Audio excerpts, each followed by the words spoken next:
자, 요번에 볼 곳은 이제 도병마사 혹은 식목도감 관련된 내용을 이제 보겠습니다. 도병마사, 식목도감은 이제 현종 때에 완비됐던 그 고려의 독자적인 간청인데요. 이 간청들은 상설직이 아니라 겸직제 형태의 상설직이에요. 그래서 그 내용을 보겠습니다. 먼저 도병마사를 볼게요. 도병마사라는 것은 그 말 자체가 병마사를 간독하는 관리직이라는 걸 알 수 있죠. 그래서 군사와 관련된 내용이에요. 그래서 이제 군사 기밀이나 국방상의 중요한 일, 대외 문제를 위논하기 위해서 이렇게 했던 거고, 그 구성이 예전에 시험 문제 나왔는데 보통 이제 판사가 있고요. 그 사가 있어. 보통 판사나 사는 보통 고려시대 때 겸직할 때 이제 판사, 사 이러시고 명칭이 붙여지죠. 그래서 인제 이렇게 있는데 판사 재신들은 이제 누가 겸직하냐면 주로 재신들이 겸직해요. 그래서 이 재신들이 겸직하고 사는 출 추밀들이 겸직하죠. 추밀들이. 이렇게 인제 있고요. 그 외에는 부사, 판관, 녹사, 이속 이렇게 인제 관리들이 있다. 이렇게 보시면 되고요. 자, 그래서 중대한 일이 있을 때 해동하여 논의했고요. 안건은 만장일치 의합으로 결정됐다. 재신, 추신 외에도 부사, 판관, 녹사, 이속 등이 존재를 했다. 자, 이게 인제 처음에는 국방만 관장했다가 이게 나중에 고려 중후기 때 거치면서 이 권한이 그 확대돼 나갔거든요. 무인정권 때는 이제 집권기 때는 약화됐다가 고종 후반 때, 그러니까 고종 후반 때는 이제 최신형권이 무너지고 이뮤라든지 뭐 이런 사람들이 집권할 때요. 좀 약간 최신형권보다 권한이 좀 낮았던 그 시기에는 이때는 이 국사 전반을 합치하는 도당이 됐어요. 그래서 이 도당이라는 것은 그 당시 국정의 최고 높은 관청들 도당이라고 했거든요.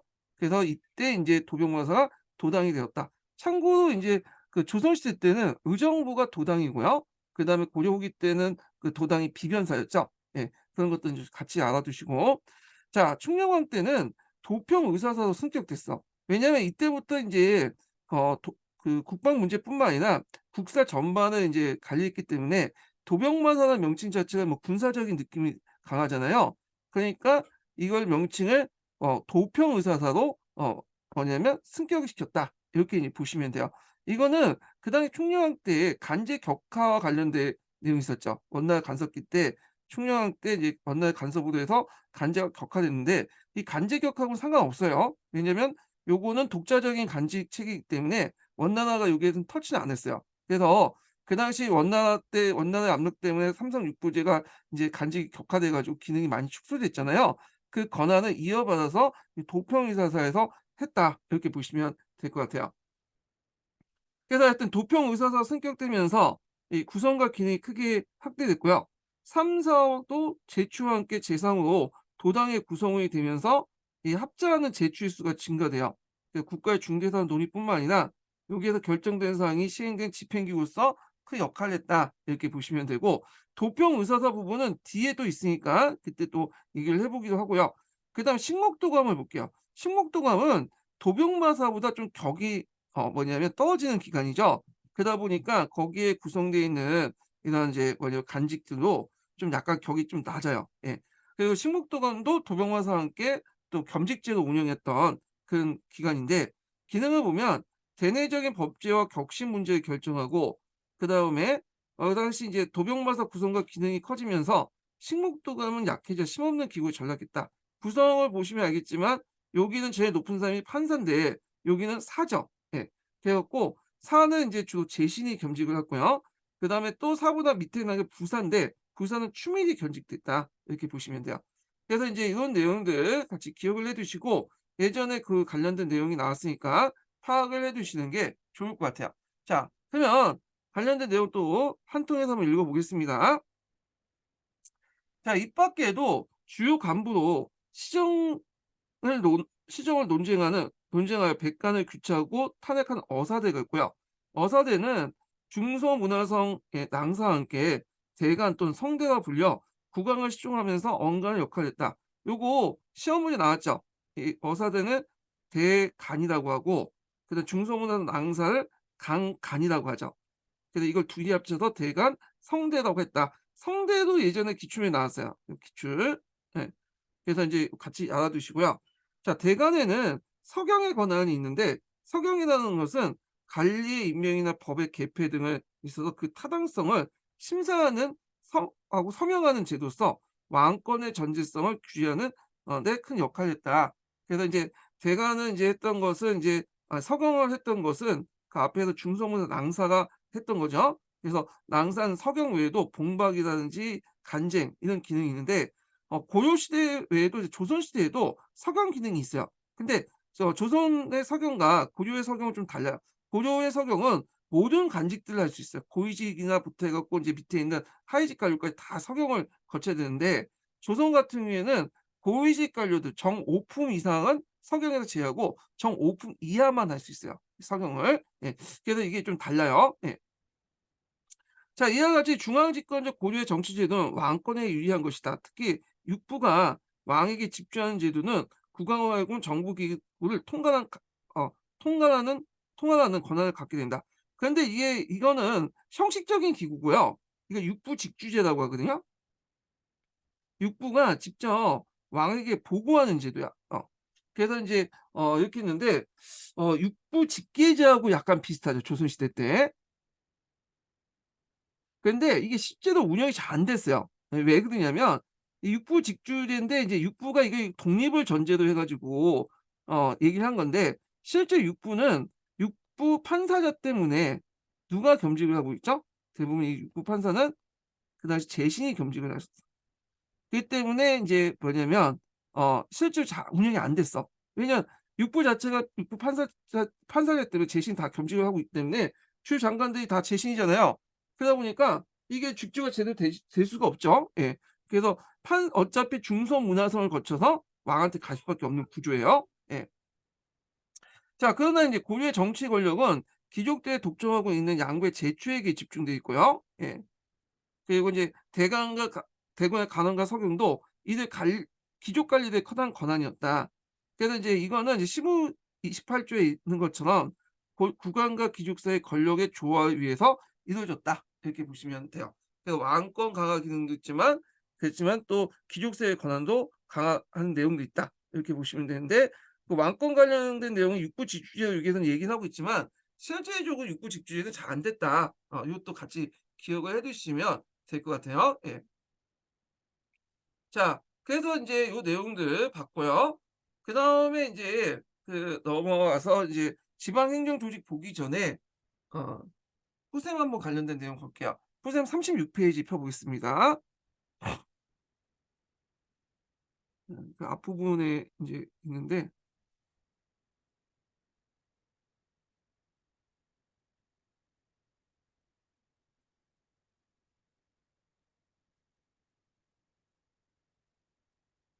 자, 중앙 간직 관련된 내용 보겠습니다. 여기 뭐 태조 때 정치 기구가 있는데 요건 뭐 각자 보시고 나을 가능성이 없고 삼성 육부 관련된 내용만 좀 보겠습니다. 예. 자, 성종 때 이뤄 그 당시 왕권이 강화되고 왕조의 기반이 확립됨에 따라서 그에 적합한 새로운 정치 기구가 조직되는데 자, 이에 성립된 것이 삼성 육부제도다.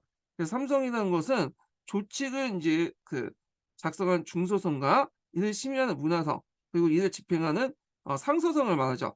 그런데 이제 고려에서는 이런 삼성이 명확하게 구분되지 않고요. 중소성과 문화성이라는 간직이 있는 것 같지만 실제 운영에서는 같이 운영됐어요.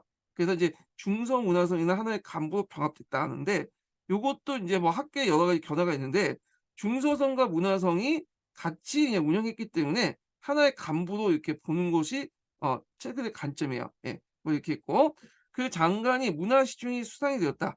자, 상소성은 중앙기구인 도성을 그 무력화되고 다만 그 상서 육부를 국무로 분담했다. 이 상서 도성의 권한이 약화됐다고 했죠. 상서정이 명예직이고 그다음에 앞에서 말한 것처럼 육부 판사제 때문에 제대로 운영이 되지 않았다는 거. 예, 복야의 권한도 약했고요. 그래서 중서문화성에 결정된 사항을 상서 육부에 시행하는 상하 관계를 이뤘다.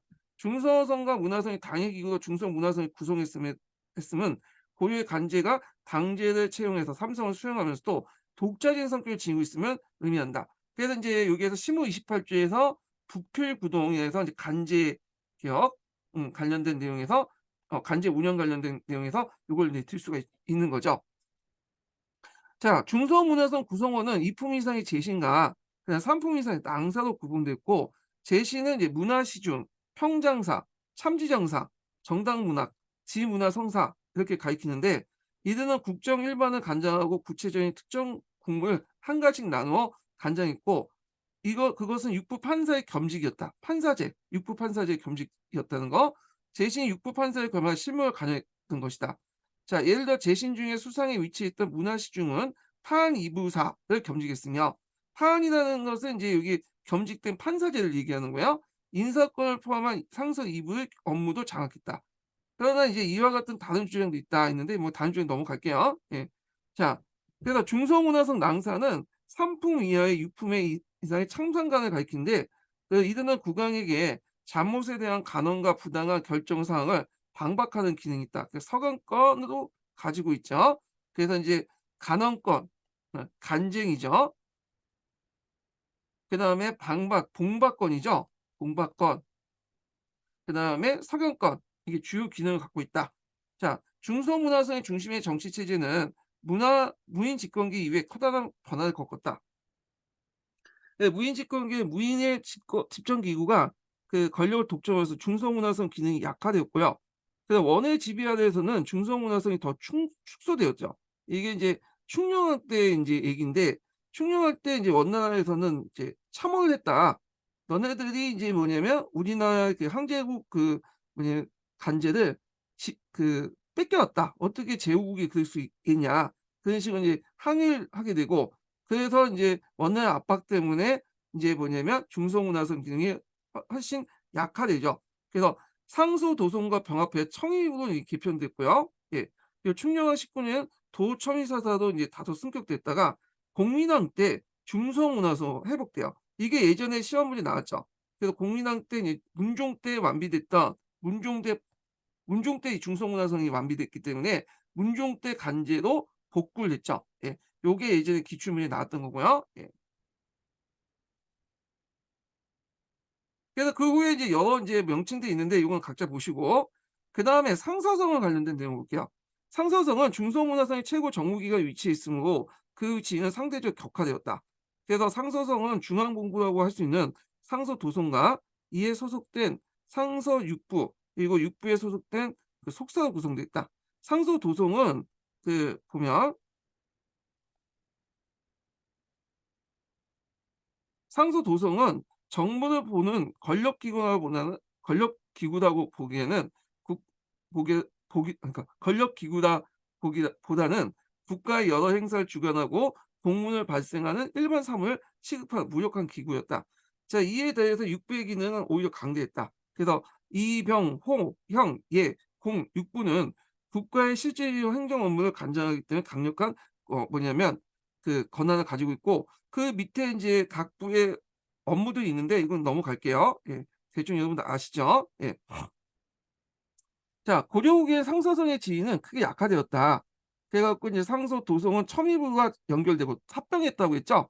폐지됐으며, 상서 육부는 전리사, 군부사, 판도사, 전부사 같은 사사로 축소됐어요. 원나라의 압력 아래에. 그래서 사라는 것은 그 앞에 있는 부보다 간청이 격화된 거예요. 제국에 맞게 격화된 거죠. 예. 자, 그래서 인제 이런 내용이 있고, 그 뒤에 뭐 여러 가지 설이 있는데 이거 넘어갈게요. 무슨 설은 우리가 이제 다룰 대상은 아니고, 그다음 중추원과 도병마사 관련된 내용 보겠습니다. 중추원은 삼사와 함께 송제의 영향을 받은 거죠.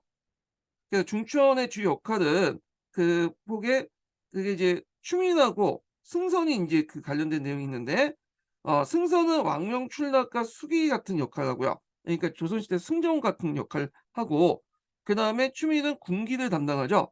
군사와 국가 기밀 관련된 어 업무를 담당했죠.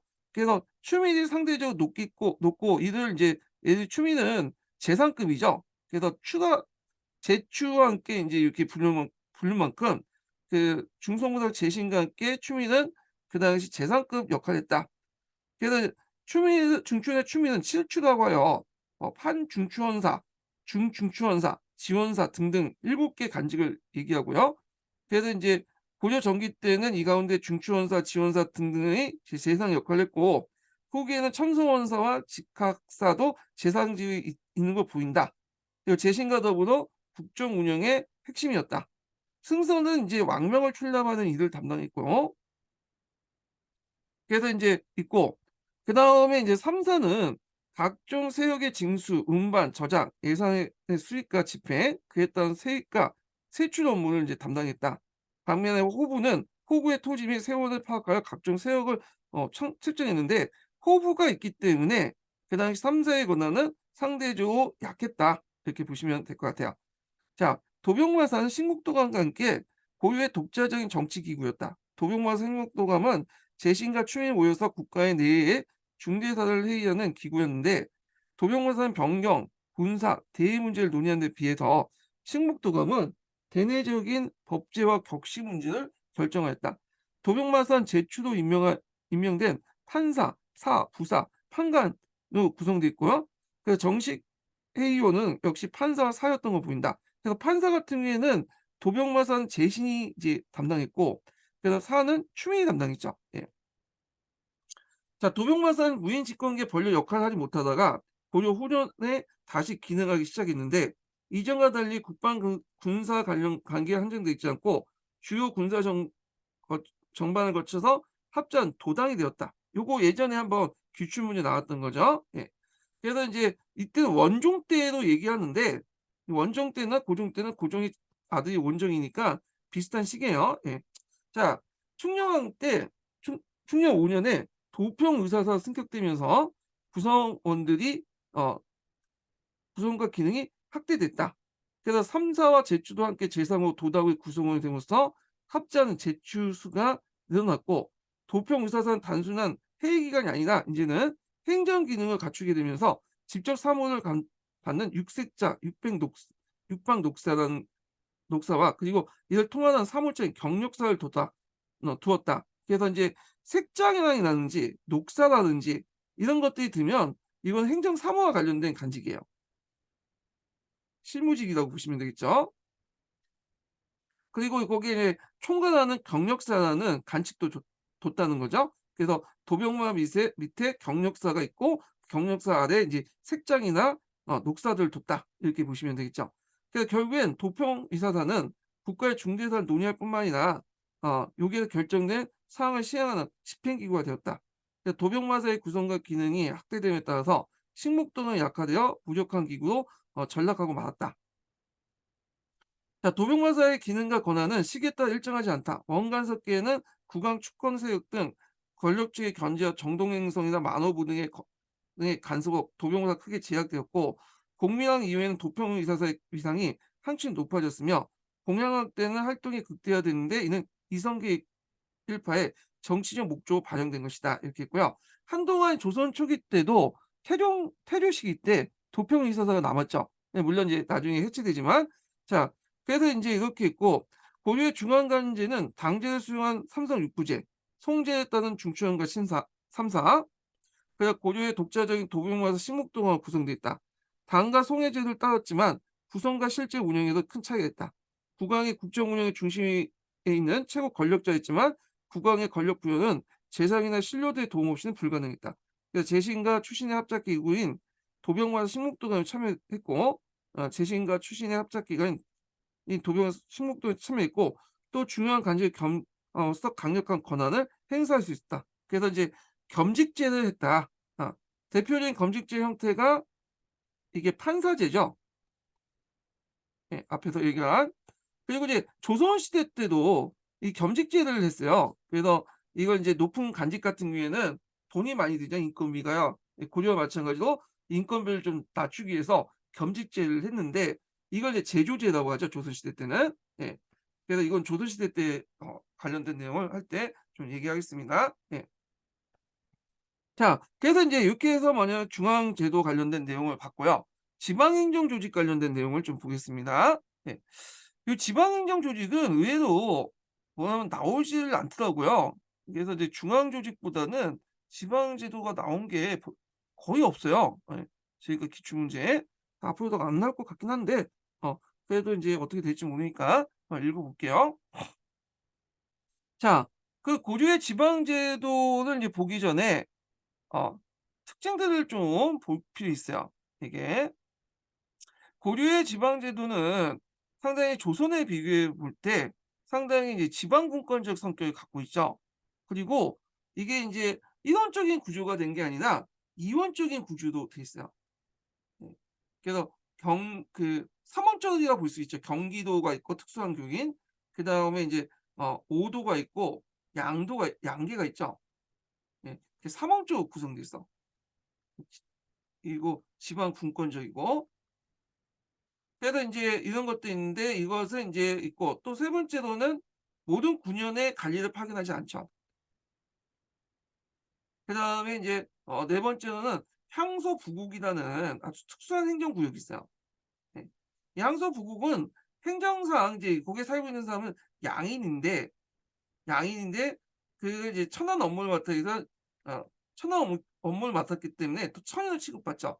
그래서 이걸 식량역천설이 대표적인 거죠. 식량역천설. 신분은 양인이지만 여기 천했기 때문에 뭐냐면 그렇게 취급받는 향소부국이라는 특수행정구역이 있고요. 자, 근데 이제 보통 여기 그 통론에서는 이게 보통 양인설 또는 식량역천설을 따르지 않고 천인설을 따라서 이제 기술을 하고 있더라고요. 이건 약간 학계에서 지금 벗어나는 거지만 하여튼 그렇고요. 자, 이런 것들이 이제 고려 중후기에 들어가면서 하나하나 이제 깨져 나가죠. 그래서 경기, 오도, 양계로 인제 나눠졌던 삼원적으로 구성됐던 것이 인제 뭐냐면 도로 이게 통합이 돼 나가고요. 그래서 조선시대 팔도 체제가 형성됐던 거고, 그다음에 지방 분권적이고 각 군현의 관리를 파견하지 않았던 것이 인제 시간이 지나면서 관리를 파견하면서 중앙 집권을 강화시켜 나가고, 그다음에 이제 항소부국도 인제 뭐냐면 해체돼 나가죠. 요 부분은 뒤에 좀 얘기할게요. 자, 그래서 이런 특징을 갖고 있다라는 걸 이제 기억을 해 두시고요. 자, 그러면 인제 관련된 내용을 이제 보겠습니다. 자, 고려의 인제 지방 제도는 그 잠깐만요.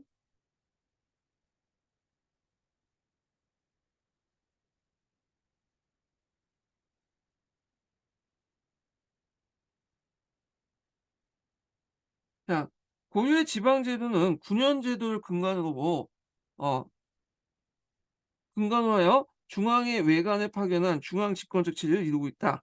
자, 건국 초기에는 여기에서 중앙 집권 체제라는 것은 조선에 비교한 게 아니라 그 앞에 있는 삼국시대에 비교해 갖고 좀 더 상대적으로 중앙 집권 체제다.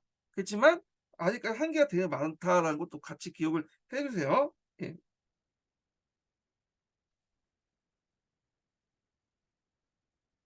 자, 건국 초기에는 지방에 이제 수정을 파견하지 못하고 다만 금유와 조장이라는 조세를 관장하는 그 사장을 두었을 뿐 호족의 자치를 맡겨져 있었다. 그래서 이제 금융과 조장이라는 것은 그 조부의 진수와 보관 이런 것도 있고요. 다른 책에서는 이제 전운사, 운송을 이제 뭐냐면 담당하는 간직과 양전사, 측량을 담당하는 간직도 있어요. 예. 근데 이거는 임시적으로 인제 부인하는 그 외관일 뿐은 실질적으로 인제 뭐 상주하는 그 지방은 아니죠. 자, 호족들 자체에 맡겨져 있다가 930 983 년에 성종의 인연에 의해서 십이목이 설치되고요. 그래서 이제 목이라는 건 요충지를 얘기한 거죠. 그래서 십이목을 설치한 후 상주하는 외관을 파견해요. 그래서 이때부터 인제 지방관이 파견됐다고 보시면 돼요. 그래서 몇 차례 이제 집회를 거듭한 후에 1018 년 현종 때 사도부 팔목 56 지주 분사, 그다음에 28 징장, 그다음에 인제 20 현령으로 같은 외관 조직을 개편하면서 지방 제도가 일단락됐다라고 보시면 돼요. 현종 때 인제 이런 지방 제도가 이제 개편됐던 게 뭐냐면 이게 이제 권한 침입하고 연결돼 있는데, 권한의 이제 2차 침입 때 현종이 나주까지 도망가잖아요. 그러면서 도망가면서 여러 가지 인제 뭐냐면 그 핍박을 받아. 가면서 도중에 인제 현종한테 삿대질하는 사람도 있고, 현종이 묵고 있는 곳을 공격하는 사람도 있고, 조선에선 도저히 있을 수 없는 그 얘기죠. 조선 같은 경우에는 인조가 그 선조가 이제 임진왜란 때 도망갈 때 그런 형상들 안 나오는데도 안 나왔잖아요. 그만큼 이제 중앙을 확실히 인제 뭐냐면 지방을 중앙에서 통제했다는 얘긴데, 근데 이 고려시대 때는 인제 이런 현상들이 일어났던 거, 막 그 도독들이 공격하고 지방 관리들이나 이속들이 공격하고 왕을 이런 것들은 지방 제도가 정비되지 못했다는 거냐. 그러다 보니까 현종이 돌아오고 나서 '안 되겠다. 이걸 정리할 필요가 있겠다.' 해서 정비를 하게 된 거야. 요거 있고. 자, 고려시대에는 전국에 약 500 개의 군현이 존재하지만 모든 군현에 외관이 파견된 건 아니었다. 그래서 고려사 지휘지에 의하면 고려 전기에는 수령이 파견된 주연이 130 개에서 수령이 파견된 석현들이 374 개가 되었으니 아직도 중앙 통치의 지방 어 침투가 뭐냐면 불완전한 걸 알 수 있다. 이렇게 있죠. 자, 여기 주연이라고 있는데 이 주연, 여기에서 주연이라는 거는 석현을 이제 지배했기 때문에 이게 주자를 쓴 거죠. 여기 주자. 예. 우리가 생각하는 간청 이렇게 주자가 아니에요. 요 주자가 아니에요. 예, 제가 똑바로 썼는지 모르겠는데 이건 주가 아니야. 그래서 이게 주연인데, 그래서 그 당시에는 주현이 있고요. 그다음에 속현이 있어. 그리고 밑에 인제 항소 부곡이라고 있죠. 항소 부곡. 이렇게 인제 시스템으로 구성이 됐다는 거죠. 예. 잠깐 이제 보면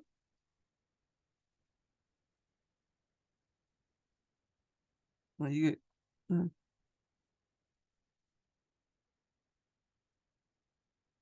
요렇게 인제 보면 요렇게 있는데, 그래서 인제 중앙에서 주요는 인제 있고 상소국과 속현이 이렇게 인제 통치를 하는 거예요. 예. 상소국이 속현 밑에 들어갈 수도 있고, 요때 주연인데 보통 이제 우리가 어 그 군현제를 실시했다고 그러잖아요. 그러면 여기에다 주군도 있고요. 그다음에 여기 속군도 있어. 그러니까 군이 현보다 크잖아요. 그런데도 불구하고 이런 그 주연의 밑에 속군이 뭐냐면 그 밑에 들어가 있는 경우가 있어요. 그래서 자기보다 적은 현 밑에 군이 들어가 있는 거예요. 큰 군이, 속군이. 이건 이제 뭐 때문에 그런 거냐면 그 당시 고려시대 때 행정구역은 행정적인 어떤 기준에 따라서 인제 나눠진 게 아니에요. 뭐 인구수라든지 그다음에 토지 결수라든지 이런 것들에 구분하는 게 아니라 이 주연과 속현 의 구분은 그 뭐냐면 이거보다는 지배 예속 관계, 그래서 이제 후삼국 시대 때 어떤 강력한 호족들이 있었던 군과 현의 주연과 주군이 되는 거고요. 그 밑에 지방 호족들 인제 작은 세력의 규모가 적은 헌그 세력들이 있을 경우에는 그들이 인제 속현과 속군이 되는 거야. 그런 것들이 그대로 중앙 조직을, 그러니까 고려의 지방 조직으로 이렇게 편입된 거죠.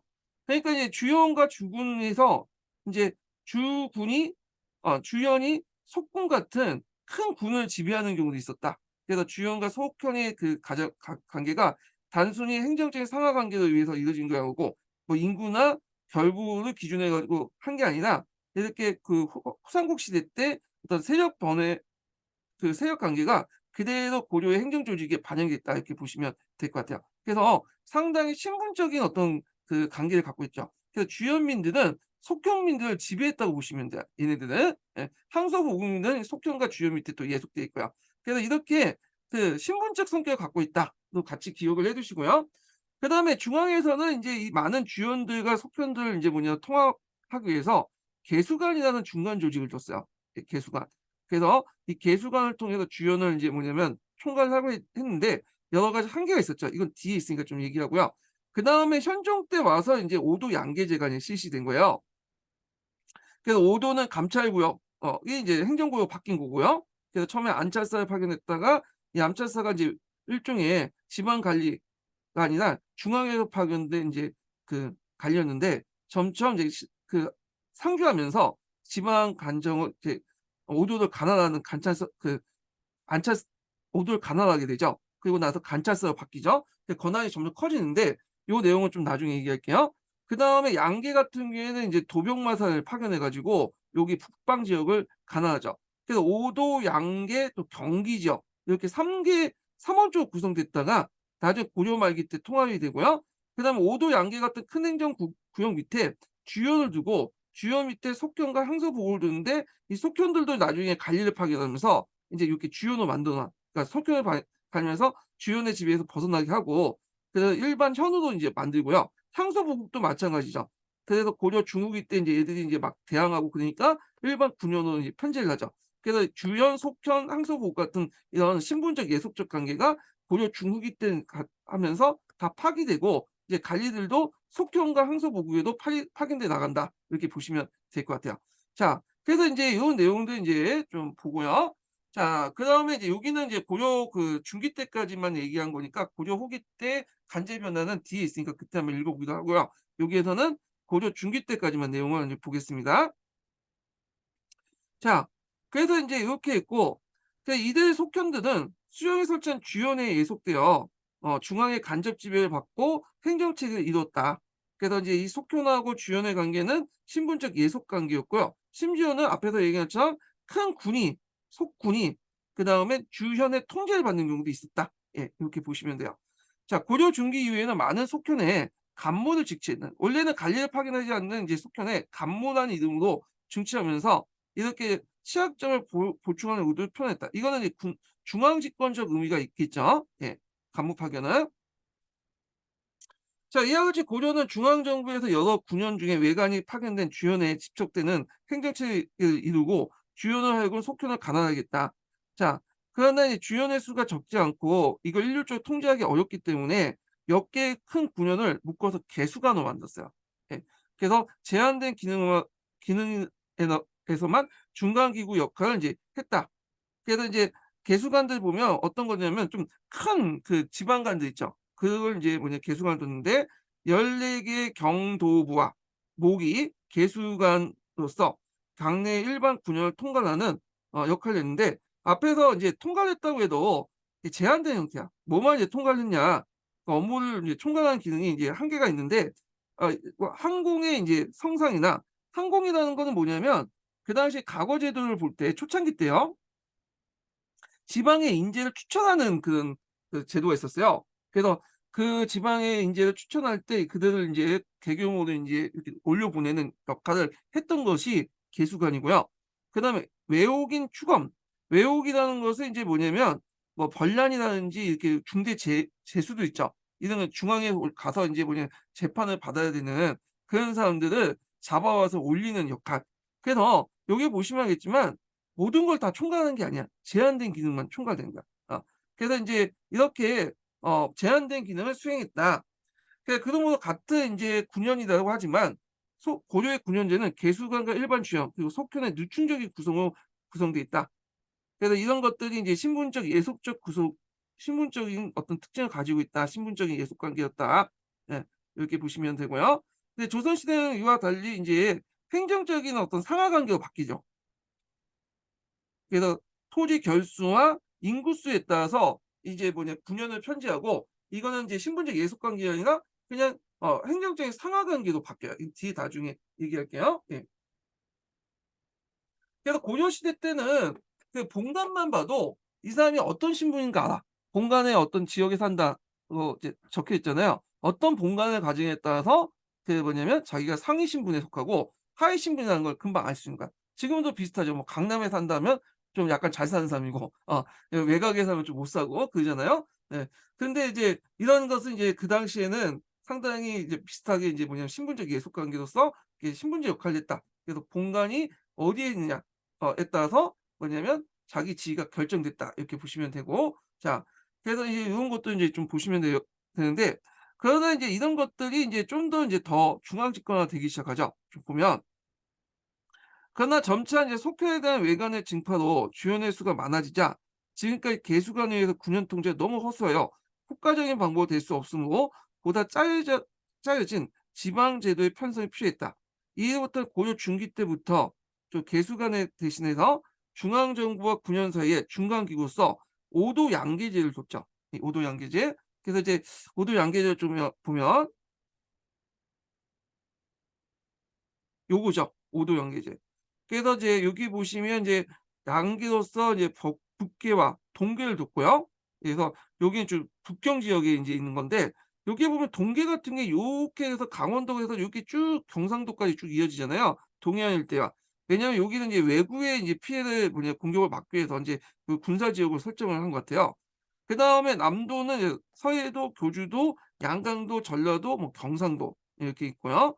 그다음에 이제 요 좀 눈여겨볼 게 개경 중변에 경기 지역을 뒀어, 경기.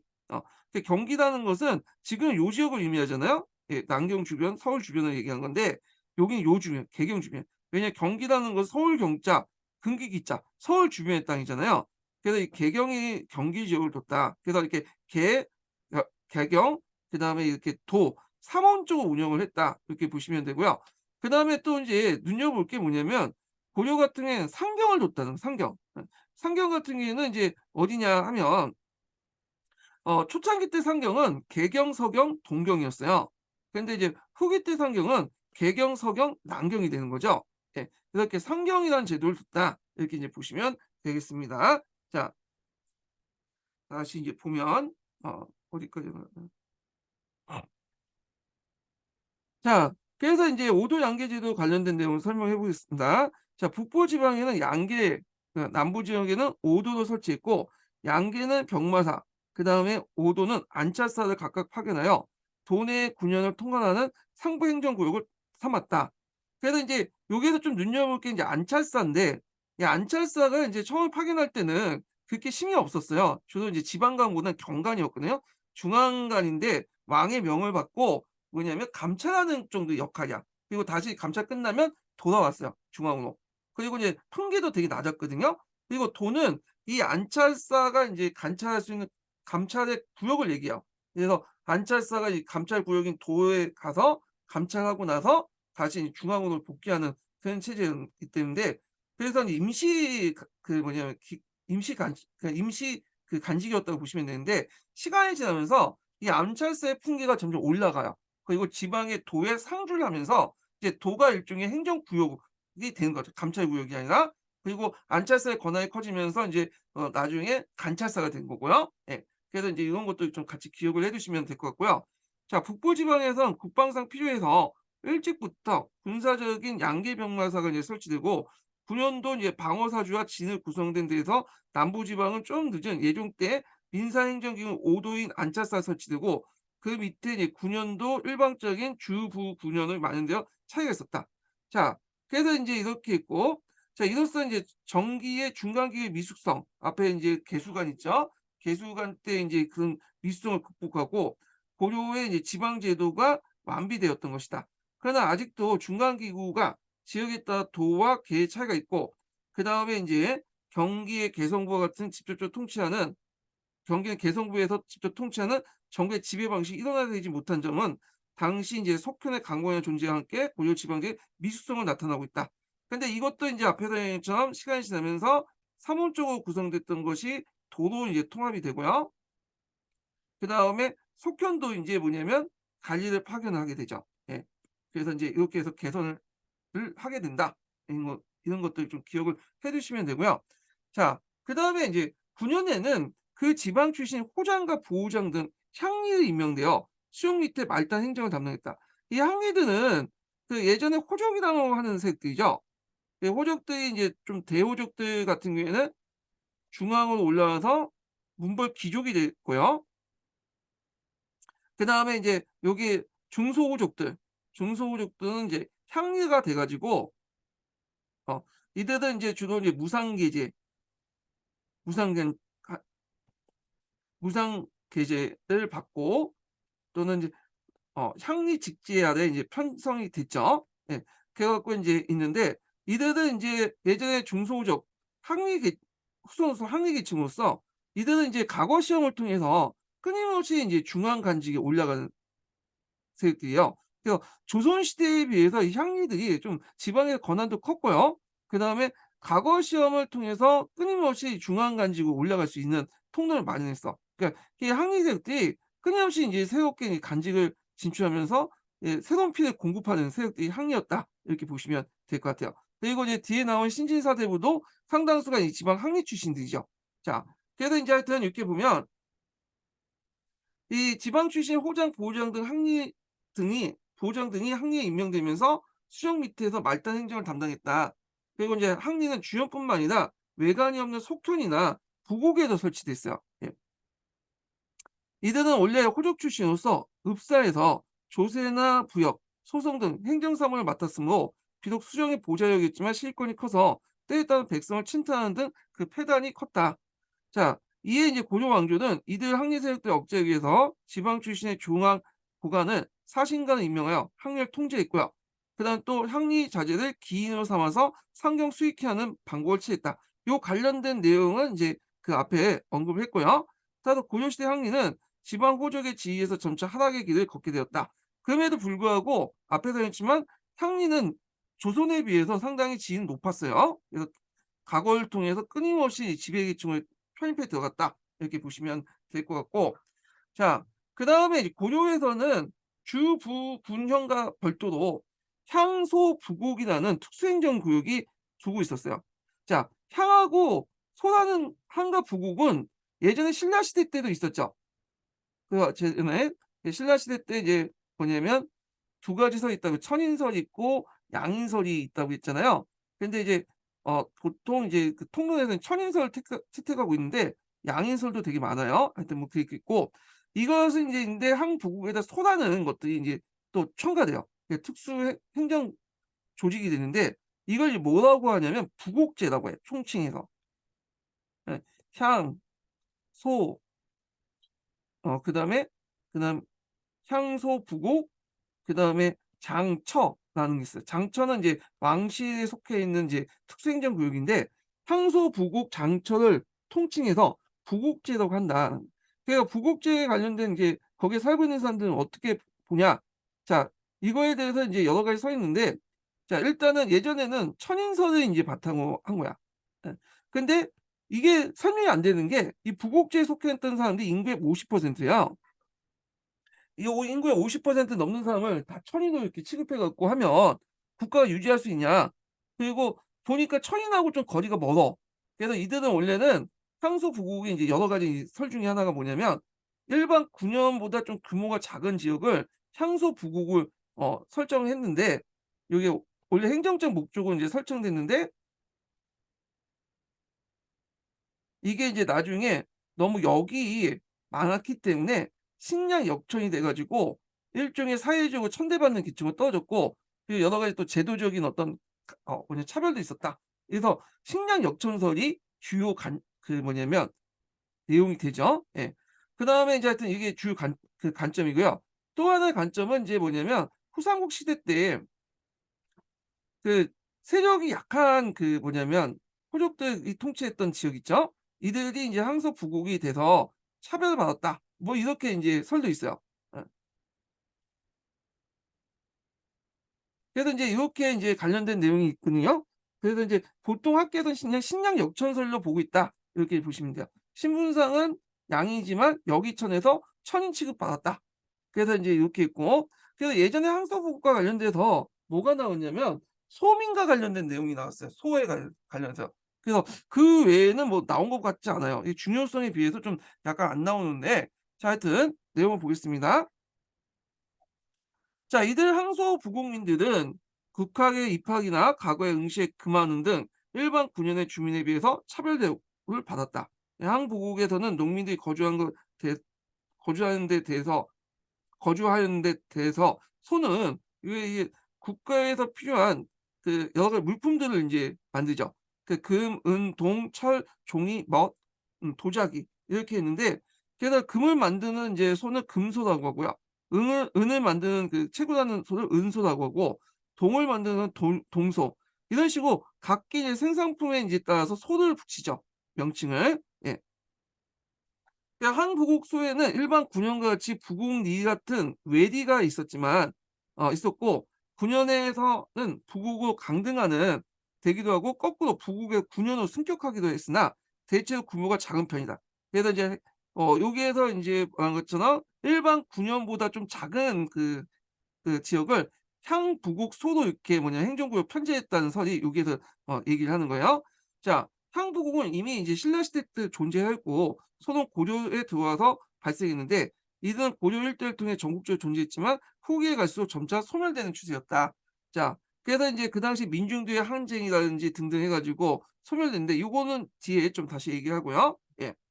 그래서 이제 향소 부국과 관련된 내용이 있는데요. 여기는 너무 간략하게 인제 설명을 했기 때문에 요 관련된 내용을 한번 푸셈에서 한번 찾아서 이제 좀 볼게요. 예. 푸셈에 보면 인제 280 페이지에 있는 내용이 나와 있거든요. 내용을 좀 보겠습니다.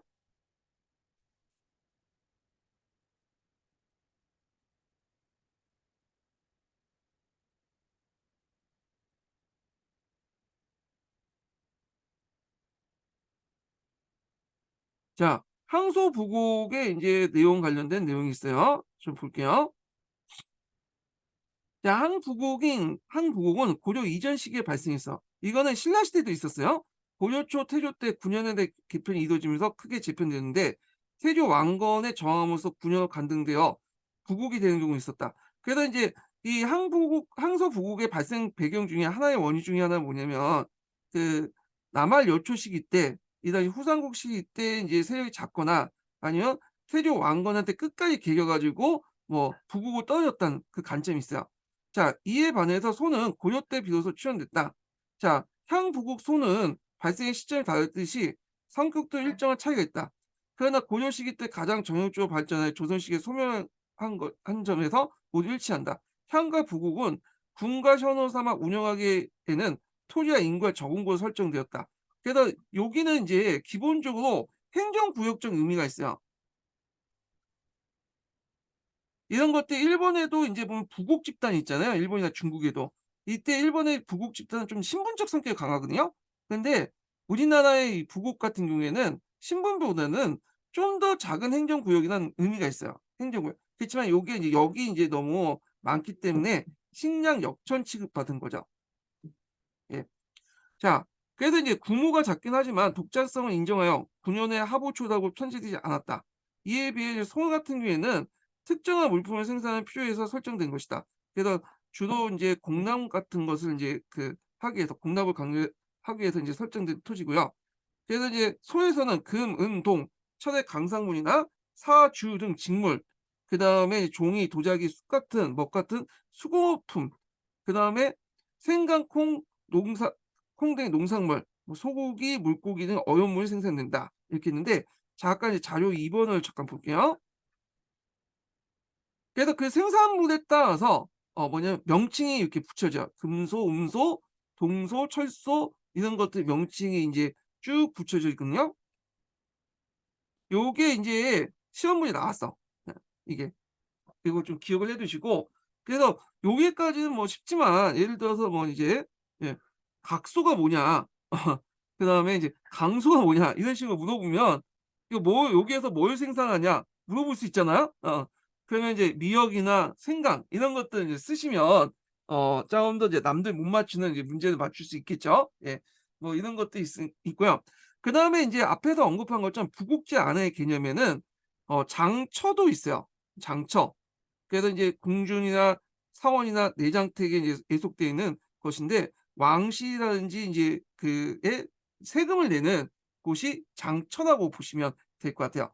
그래서 여기도 인제 뭐냐면 아전들이 있죠, 여기 장처도. 그래서 보통 이제 조선시대 같은 경우에는 내장전이라는 게 토지가 있었잖아요. 그래서 이제 왕실 직하에 토지가 있었는데 이 토지들이 전국 곳곳에 있어요. 근데 고려시대 때는 좀 특징이 뭐냐면 한 곳에 집중돼 있어. 그래 갖고 한 특정한 지역을 아예 장초로 설정해 갖고 그 토지를 왕실 토지로 만든 거야. 예를 들어 뭐 경기도 뭐 양평군 그러면 거기를 장처를 설정해서 그 지역은 세금을 다 뭐냐면 왕실에 갖다 바치도록 하는 게 특징이야 좀. 그래서 넓게 보면 장처도 향소 부국과 함께 부국제 안에 들어가는 개념이다.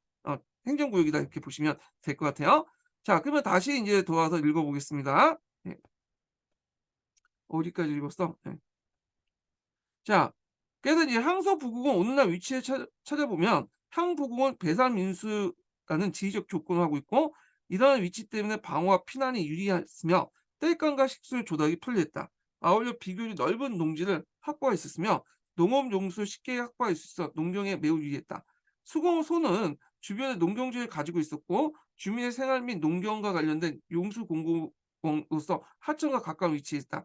자, 그래서 이제 이러한 입지를 볼때 그 주민들은 대체 농사에 종사하는 농민도 보고 있다라고 하죠. 근데 이 수공소 같은 경우에는 농민들도 있지만 그 안에 인제 특수한 물건을 만드는 사람도 같이 있다고 이제 보시면 될 것 같아요. 요거는 같이 겸직을 했다. 예 이렇게 보시면 되고 자 거기에 이제 보면 뭐 조선 초의 자료가 있는데 요 건너뛰고요. 예. 그래서 그 밑에만 이제 좀 볼게요. 자, 그래서 향복소의 인구가 적더라도 하나의 행정구역으로서 인정될 수 있기 때문에 앞에서 인제 신분적 의미보다 원래 만든 의미가 행정구역적인 의미라고 했죠. 전체 주민 수도 상당하게 볼 수 있다. 이런 측면을 볼 때 그 당시 이곳의 주민이 1000명이나 천인이라면 당시 상당수 천이었다는 결론이 나오므로 그렇게 보기 힘들고 식량 역천이라고 보는 견해가 많다. 이렇게 좀 보시면 될 것 같아요. 자, 그래서 이렇게 있고 그다음에 뒤에 넘어가서 항복 항소 부국의 민가 이를 볼게요. 이는 이제 향리들 얘기하죠. 자, 향과 부국이나 소는 토지와 인구의 규모에서 군용보다 작았지만 하나의 구역이었으면 한계가 있었고 공회전시가 딸려 있어. 공회전시는 이제 향리들에게 줬던 일종의 이제 뭐냐면 토지라고 보시면 돼요. 예. 그래서 인제 있고 요게 성종 때 줬거든요. 성종 때 향리직제나 이렇게 이제 개편하면서 지방 호족들 불만을 인제 이 많으니까 그걸 무마하기 위해서 그들의 땅 원래 갖고 있는 또 땅들을 이 공회전시단으로 인정했다는 설이 있어요. 예. 하여튼 간청의 경비로 인제 많이 사용했던 그 토지가 공회전시였고요. 자, 그렇지만 대체로 향리의 수나 공회전시의 규모에서 일반 규모보다 군현보다 열악했다. 자, 이곳에 토착 세력이 있는 항리가 있어 각각 향사, 부국사, 소사들이 모여서 지방의 행정사무를 처리했고 한편 소는 별도의 행정단위인 향과 부국과 달리 군현 내 촌락을 설정됐으며 읍사나 장리를 존재하지 않는 견해도 있다. 이건 견해니까 그냥 이렇게 보시면 되고요. 자, 항서부국 같은 경우에는 이제 여러 가지 이제 제도적 차별도 있어요. 여기 볼 수 있는 게 보면 향소부국에 거주한 주민은 국학에 입학하거나 과거에 응시할 수 없고 승려가 될 수 없었다. 자, 혼인에 따른 신분 귀속에서도 천인 같은 대우를 받는 측면도 있었다. 그 앞에서 얘기했지만 이제 그 고려 같은 경우에는 어떤 지방에 살고 있느냐에 따라 신분이 결정됐다고 했죠. 그래서 본관제를 보면 이 본관제 안에서 내가 항소부국에 살고 있는 지역에 살고 있다. 그러면 주현민과 속현민보다 더 아래에 속하기 때문에 그 뭐냐면 혼인에 대한 차별도 있어. 이 사람들은 결혼 잘 안 하려고 하죠. 예. 그리고 이제 천인으로서 그 당시 또 대우를 받았다. 그래서 천인은 아니지만 대우를 받았다. 식량 역천으로서 이제 대우를 받았다. 이렇게 보시면 될 것 같아요. 자, 그래서 일본 군현은 부고고 강등된 것을 막고자 뇌물을 쓰기까지 했다. 이런 상황을 주목하여 이곳에 거주한 이들 천인을 이해했고 지금도 그러한 입장을 견지하는 연구자가 있지만 현재는 양인으로 이해하고 다만 일반 양인에 비해 낮은 지위에 있기 때문에 양인하층 즉 천역 양인 그러니까 그 식량 역천이라고 보시면 되겠다라고 보아야 한다는 견해가 지지를 받고 있다. 그래서 그곳에 거주하는 민들은 대부분 농경에 종사하면서 특정한 역을 졌다. 그래서 항부공민은 국가 공유주의 경쟁한 역을 그리고 소의 민들은 특수한 물품을 제조하는 역을 지니고 있었다. 예. 그래서 인제 이런 내용들 좀 기억을 해 두시고요. 그다음에 이제 동, 철, 금, 은이나 자기와 기아, 종이와 먹, 실과 옷감 등 수공 제품 생산은 매우 전문적인 기술을 요구하였다. 그래서 고급 기술을 가진 장인, 노역을 제공한 일반민도 있었다. 아마도 소에서는 국가가 요구하는 물량을 제때 공급하기 매우 고단한 일이었을 것이다. 그러니까 대구소와 같이 자기소의 경우에는 그 뭐냐면 품질이 낮은 청자를 중심으로 민간 수용에 부응하기엔 사적 생산이 이루어질 수도 있지만 대부분 소는 납부해야 할 물량이 생산하기에 버거울 가능성이 높아 보인다. 이렇게 했는데 그래 갖고 인제 많은 물량을 인제 공급하기 때문에 역이 상당히 고단했고요. 이런 것 때문에 고려 중기 때 반란들이 일어났죠.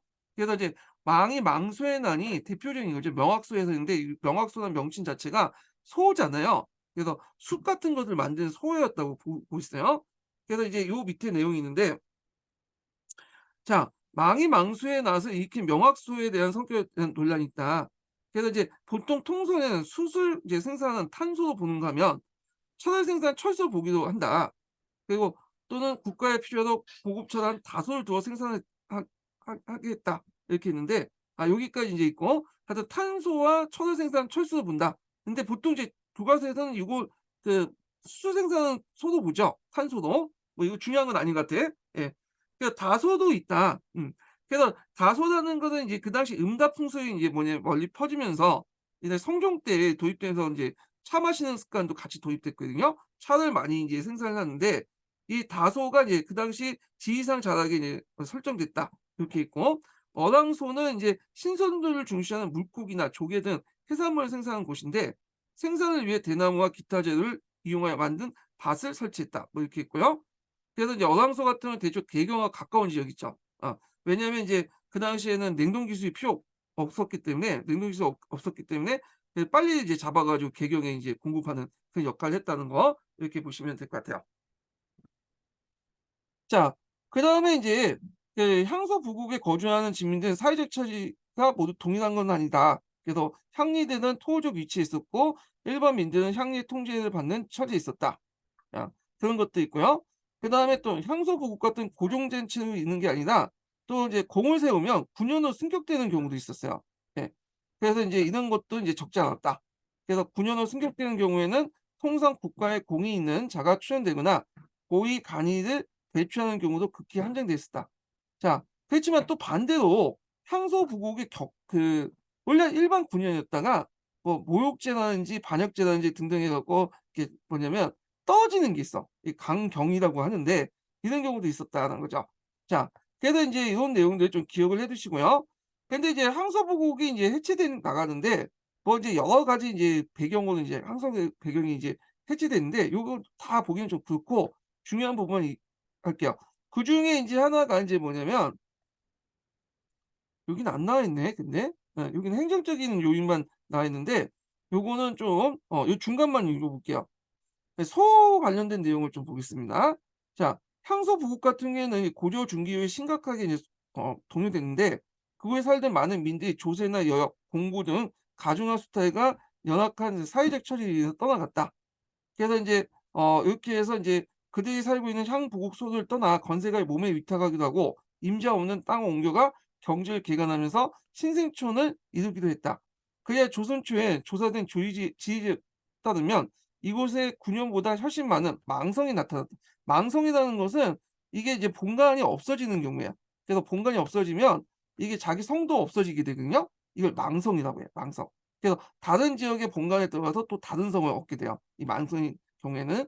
특히 소는 정해진 물량에 납부하는 것이 매우 힘들었으므로 소의 주민은 그곳에 이탈하고자 했고 수탈 건지지 못하고 유망하고 소가 해체되는 것이다. 그리고 소민들이 이제 무신 정권 이후부터 계속 저항을 해요. 그래서 소에서 인제 더 이상 공납물을 댈 수가 없으니까 일반 군현에서 인제 여기 뭐냐면 공납물을 대기 시작하죠. 그래서 소가 해체돼 나가면서 일반 군용으로 이제 편입돼 들어가기 시작하죠. 자, 국가 주도의 지방제도 개편은 또 향소 부국의 초래를 하는 소멸을 초래하는 요인이 되었다. 국가는 일관되게 제지 세력들의 영향을 축소하기 위해서 군현의 지방관을 파견하면서 이러한 조치의 연장성에서 이들이 소멸해 갔다. 자, 그래서 이러한 동요의 계기로 여말소초의 향소 부국소가 대체로 정리돼 나갔다. 그래서 이제 조선 초기 때 인제 완전히 정리했다 보시면 돼요. 그래서 이제 어떻게 정리했냐 이 내용이 있는데 자, 정리 과정에서 보면 주연 또는 속편으로 승격되는 경우 그다음에 이속되는 경우 그래서 인제 독립된 그 뭐냐면 항부국이 그 일반 군현으로 다르게 인제 뭐냐면 들어가는 행정구역상 개편되는 그런 내용이고 흑파되어 직촌화되는 경우 이런 것도 있다. 그래 갖고 인제 내용이 있고 그다음에 이 직촌화라는 건 뭐냐면 이게 좀 보면 소 같은 경우의 얘기인데 소는 향과 부국은 좀 작은 단위잖아요. 9년 단위. 그럴 경우에는 이제 이 단위를 이제 좀 규모를 좀 키워 가지고 9 년을 일반 승격시키든지 아니면 소속을 변경시키는 건 다른 9 년으로 인제 편입시켜서 인제 항복이라는 명칭을 없애든지 그렇게 했는데 소 같은 거 아까 처음에 했지만 이 군현이 있으면 그 안에 여러 인제 뭐냐 촌 중에 하나를 지정해 갖고 소를 만들거든요. 그래서 인제 소를 별도로 관리해요. 군형 일반 그 민하 촌하고 달리.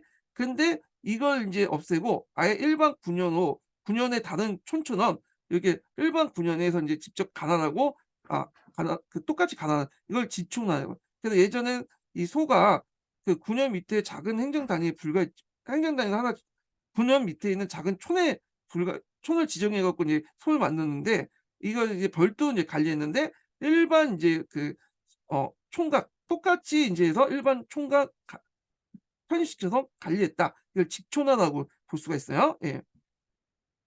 자, 하여튼 이렇게 있고 9 년에 승격된 경우에 1 개의 항복소가 단독으로 되는 경우는 드물었고 몇 개의 항복소가 합쳐져 승격된 예가 많았다. 그리고 조선 초 9 년이 통폐합되고 속편이 사라지면서 항복소는 소속되었던 주읍이 바뀌어 다른 군현으로 소속되는 경우가 많았다. 그러나 대다수 그대로 종속되면서 군현이 지촌이 되었다. 자, 이런 과정에서 항복소는 이제 소멸되었다. 이렇게 이제 보시면 돼요. 근데 뭐 여러 가지가 있지만 이제 정리해서 얘기하면 주연과 속현은 습격되는 경우도 있고, 그다음에 다른 군현에 편입되는 경우도 있고요. 그다음에 이제 앞에서 얘기한 것처럼 이제 그 소 같은 경우에는 그 다른 군현에 편입돼 가지고 이제 합쳐 갖고 이제 승격되는 거 있지만, 직촌하고 인제 직접 이제 따로 관리하지 않고 직접 관리하면서 일반 관리 그 군현에 이제 그냥 일반 현에 그 소속된 이제 촌으로 관리하는 그런 경우도 있고요. 그래서 이런 식으로 해서 인제 향소 부국이 소멸됐다. 이렇게 이제 보시면 될 것 같아요. 자, 그래서 인제 있고 그 밑에는 인제 향소 부국이 인제 하는 과정에서 어떤 이제 그 고려 후기 때 이제 사람이 많이 살면서 이게 점점 없어졌다는 건데, 이걸 좀 보면요. 고려 전기까지만 해도 거촌이 발달됐어요. 거촌이 왜 발달됐냐면 인구가 그렇게 많지가 않았어요, 인구가. 근데 고려 후기 때부터 인구가 점점 늘어나기 시작했죠. 예. 그러다 보니까 인제 이 거촌들이 인제 예전에는 요렇게 있으면서 요렇게만 살았는데, 인구가 많아지니까 이 거촌 외에도 중간중간에 이 인구 그 새롭게 만드는 이제 그 촌들이 만들어져, 신생촌들이. 그래서 인제 이 신생촌들은 인제 중간중간에 살면서 그 메꿔나가잖아요, 여기가 개발되기 시작하고. 그러면서 인제 예전에는 거촌은 인제 여기 군현으로 이렇게 편제하고 있는데, 나머지 조그만 그 얘들은 향이나 부곡이나 이렇게 이제 편제했거든요. 근데 얘네들이 인제 점점 커지니까 얘네들도 이제 묶어 가지고 인제 같이 뭐냐면 일반 군현으로 승격시킨 거야. 그래서 기존의 향과 부곡 외에도 이 군 새롭게 형성된 신생촌을 묶어 가지고 군현으로 승격되면서 없어졌다. 이 얘기를 하고 있는 거야. 예. 그래서 인제 그런 것들 좀 기억을 해 두시고요. 그래서 인제 조선시대 때는 이렇게 이제 군현제가 이렇게 형성되면서 모든 것을 인제 없애고 향수 부곡 없애고 이렇게 인제 다 군현으로 편제하고, 그리고 거기에 이제 면으로 인제 이렇게 뭐냐면 나눠 가지고 통치를 했죠. 그래서 조선 초기 때는 이 방위 개념이 강한 면이 자리 잡았다. 이런 내용들이 있어요. 그래서 이거 복잡한 건데 이게 대충 이런 식으로 설명을 했고요. 자, 그래서 인제 이런 식으로 인제 항소 부곡 관련된 내용을 좀 봤습니다. 예. 자, 그다음에 이제 계속 읽어 볼게요. 자, 어디까지 읽었어? 예, 여기. 자, 고려시대 가장 말단 행정 조직은 촌이었죠. 그래서 주, 부, 군, 현에 대충 몇 개 촌이 딸려져 있는데, 돼서 향소, 부국의 뜰촌인 경우가 많았다. 그래서 향과 부국 같은 경우에는 독립된 행정 단위가 있었고, 얘네는 군현에 속하지 않았고, 소는 이제 여러 가지 견해가 있지만 일반 군현의 밑에서 특정한 이제 촌을 지정해 갖고 소도 지정해 갖고 여기에서 생산했고, 그리고 나중에는 직촌화돼서 일반 군영의 촌으로 편입됐다. 이렇게 이해를 해 주시면 되고요. 자, 그래서 큰 부국에는 몇 개 촌이 있었다. 자, 이들 촌에는 외관이 파견되지 않고 그곳의 유력자인 촌장과 촌정에 의해서 자치를 실시했다. 그래서 이 촌장과 촌정은 그 당시 뭐라고 이제 불렸냐면 백성이라고 불렸어요, 백성. 보통 이 백성이라는 것은 그 조선시대 때는 일반 그 국민들을 백성이라고 하잖아요. 근데 그 당시에는 그 촌장과 촌정같이 이런 그 사람들 백성이라고 했어. 이 백성 계층들은 뭘 가지고 있냐면 성을 가지고 있었어. 성. 예. 그래서 일촌 일성의 원칙에 따라서 이 당시 촌장과 촌정은 성을 가지고 있었어. 근데 이제 앞에 있는 항리들이나 그다음에 지방 관리들이 가지고 있는 성하고 달리 이 성들 백성성 집단이라 했어요. 백성성. 예. 그와 같은 이런 집단들이 있었다고 좀 기억을 해 두시면 되고요. 이 촌장들은 호족이라고 생각하시면 안 돼요. 이 지방 항리라고 생각하시면 안 되고, 그 밑에 있는 좀 중간 지배층이라고 보시면 되겠죠. 그래서 하여튼 이런 촌장과 촌정이 이제 자치를 하고 있었고, 이 촌장이 있는 촌은 몇 개 자연촌을 합쳐서 하나의 행정쪽을 구성했으며 일촌 일성의 원칙에 따라 성간이 존재했다. 이 성간은 이제 백성성 집단이라고 하고, 앞에 있는 이제 호족들이라든지 향리, 중앙 간직들이 갖고 있는 그런 성과 다른 그런 성별 집단들이에요. 예. 그래서 이제 앞에는 일일성 집단이라고 하고 요즘 백성성 집단을 구별을 좀 해요. 예. 자, 이들은 곡 지방사의 지배층을 이뤘다. 그러니까 중앙정부는 군현을 통해서 말단촌을 지배하고 조세를 수취하여 행정체계를 형성하고자 했던 것이다. 그다음에 고려의 이제 항종사의 지배 세력은 토착적인 호장 등 장리층이었다. 이들은 인제 그 앞에 중소 호족들을 인제 바탕으로 한 세력들이라고 보시면 되죠.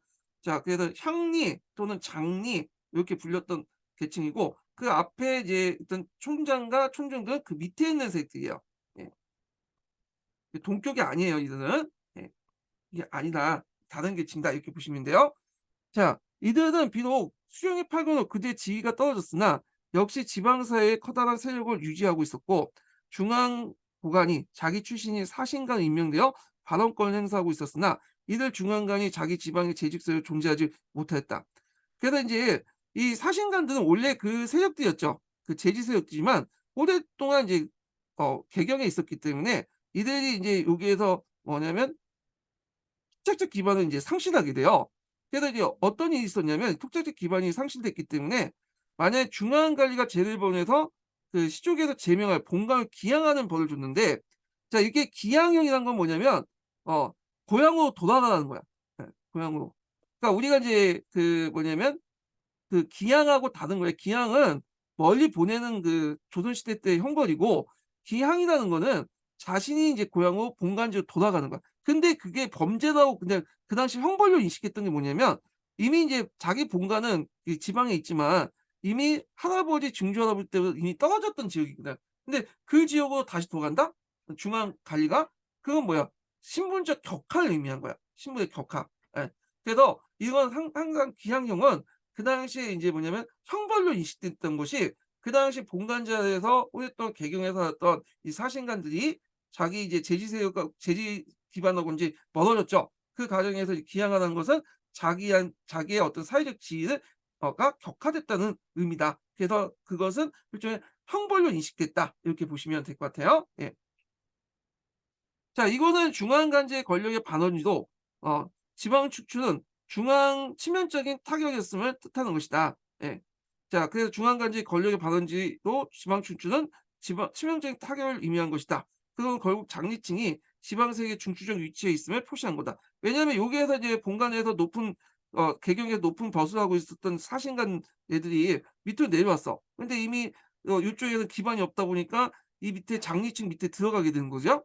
그러니까 이제 앞에서 이제 수치도 느끼고 또 자신의 권력도 멀어지게 되니까 일종의 기양형이 이제 뭐냐면 그 처벌이 되었다. 이런 측면에서 얘기를 한 거야. 그래서 그만큼 인제 장애층이 지방사회 중추적 위치에 있다는 걸 반증하고 있는 사례가 되는 거죠.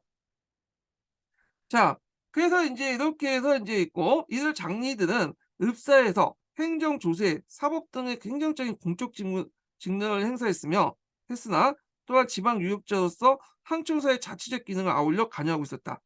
고려시대 때 인제 그 뭐냐면 고려시대에서 신라시대 이래 불상, 종, 석탁 등을 인제 조성하거나 법회에서 대규모적인 노동력 및 경제적 제공 등 불교 신앙 활동을 벌여온 항도가 있었는데, 이들은 점차 인제 지방자치도 단체로 변신하면서 호장의 지도를 받는 것이 이러한 사실을 나타난 것이다. 그래서 이제 내용이 있고, 그 항촌에는 이제 토성을 가진 각 성씨 집단의 대표들이 읍사 조직에 참여하고 지방의 제지 세력으로서 주도적인 활동을 하였다. 이렇게 있죠. 그래서 인제 좀 쉬었다가 지방의 이제 항의제 관련된 내용을 좀 읽어 보고, 그다음에 그 항의제 관련된 내용을 한번 읽어 보겠습니다. 예. 그리고 또 지방제도 관련된 내용도 한번 이제 뿌셈에서 찾아서 한번 읽어 볼게요. 예, 내용들 읽어 보겠습니다. 네. 좀 쉬었다가 진행하겠습니다. 예.